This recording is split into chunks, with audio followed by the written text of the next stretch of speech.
নমস্কার বন্ধুরা, সকলকে আমার চ্যানেলে স্বাগত। রাজ্যের সমস্ত ধরনের সরকারি কর্মচারী এবং পেনশনার ও ফ্যামিলি পেনশনারদের জন্য পে কমিশন সহ বকেয়া ডিএ নিয়ে এই মুহূর্তে একটি অত্যন্ত বড় খবর সামনে এসেছে।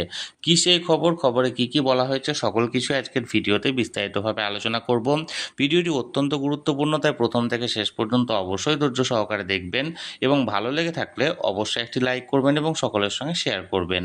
আর সেই সাথে এই চ্যানেলে যদি প্রথমবার হয়ে থাকেন এই রকমের ইনফরমেটিভ ভিডিও আরও দেখার জন্য যারা এখনও পর্যন্ত চ্যানেলটিকে সাবস্ক্রাইব করেননি তারা অবশ্যই চ্যানেলটিকে সাবস্ক্রাইব করে নিতে ভুলবেন না। তাহলে চলুন আমরা বিস্তারিত জেনে নিই। দেখুন, এটি একটি নামী সংবাদপত্রের প্রতিবেদনের অংশ। এখানে হেডলাইন্স দেওয়া হয়েছে, কোন হারে মিলবে ডিএ, জোর চর্চা কর্মচারী মহলে। দেখুন, এখানে মূল প্রতিবেদনে কি বলা হয়েছে, কোন হারে মিলবে ডিএ নতুন সরকার আসার প্রাক্কালে এ নিয়ে জোরদার আলোচনা রাজ্য সরকারি কর্মীদের মধ্যে। অনেকেই মনে করছেন সপ্তম পে কমিশন গঠিত হবে। অনেক কর্মীর মতে আবার পে কমিশন গঠন হওয়ার আগে কেন্দ্রীয় হারে ডিএ ঘোষণা হতে পারে। এহেন প্রেক্ষিতে বুধবার 6 মে সুপ্রিম কোর্টে ডিএ মামলা শুনানির দিন ধার্য ছিল।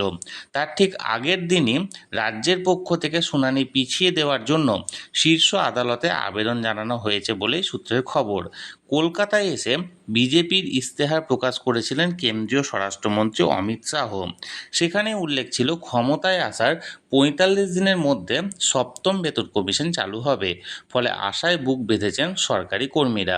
হিসেব চলছে ফিটমেন্ট ফ্যাক্টর ধরেও। কি এই ফিটমেন্ট ফ্যাক্টর? সহজ ভাষায় বুঝতে হলে এটা হলো সরকারি কর্মচারীদের বেতন বাড়ানোর একটা গুণক।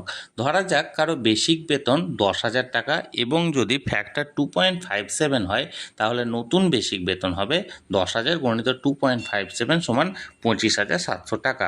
পুরনো বেতনকে একটা নির্দিষ্ট সংখ্যায় গুণ করে নতুন বেতন ধার্য হয়। পে কমিশন যখন বেতন বাড়ায় তখন সব কর্মচারীর বেতন একসঙ্গে আপডেট করতে হয়।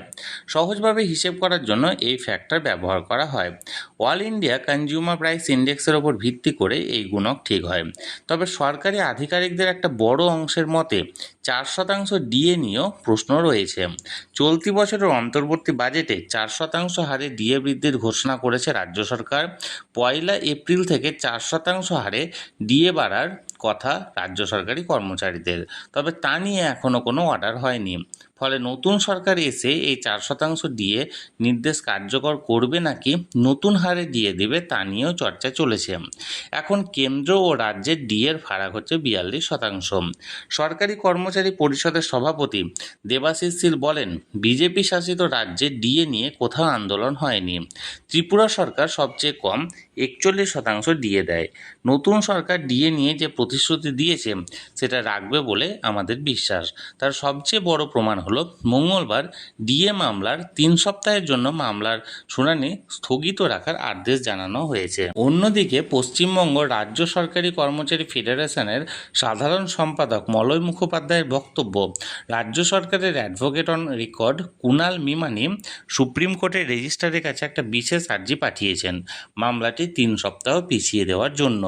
এর আগে মমতা বন্দ্যোপাধ্যায় অনেক প্রতিশ্রুতি দিয়েছিলেন, তা পূরণ হয়নি।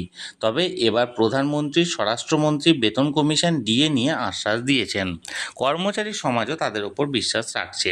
পাশাপাশি বকেয়া ডিএ যা কোর্টের নির্দেশে রাজ্যের দেওয়ার কথা তাও সরকারি কর্মী এবং পেনশনারদের একটা বড় অংশ এখনও পাননি। আবার অনেকের মতে কৌশলে তৃণমূল সরকার অধিকাংশের ক্ষেত্রে সেই টাকা সরাসরি অ্যাকাউন্টেও দেয়নি।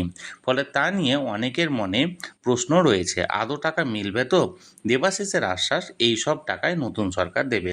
তাহলে বন্ধুরা, এটি একটি নামী সংবাদপত্রের প্রতিবেদনের অংশ ছিল যেটি পে কমিশন এবং বকেয়া ডিএর উপর লেখা ছিল, যেটি সরাসরি আমি আপনাদের সঙ্গে শেয়ার করলাম। এই নিয়ে যদি আপনাদের কোনো কিছু বলার থাকে বা কোনো প্রশ্ন থাকে অবশ্যই কমেন্ট করুন। আর এই ভিডিওটি ভালো লেগে থাকলে অবশ্যই একটি লাইক করুন এবং সকলের সঙ্গে শেয়ার করুন। আর সেই সাথে চ্যানেলে যদি প্রথমবার হয়ে থাকেন অবশ্যই চ্যানেলটিকে সাবস্ক্রাইব করে রাখুন। ধন্যবাদ, দেখা হচ্ছে পরের ভিডিওতে।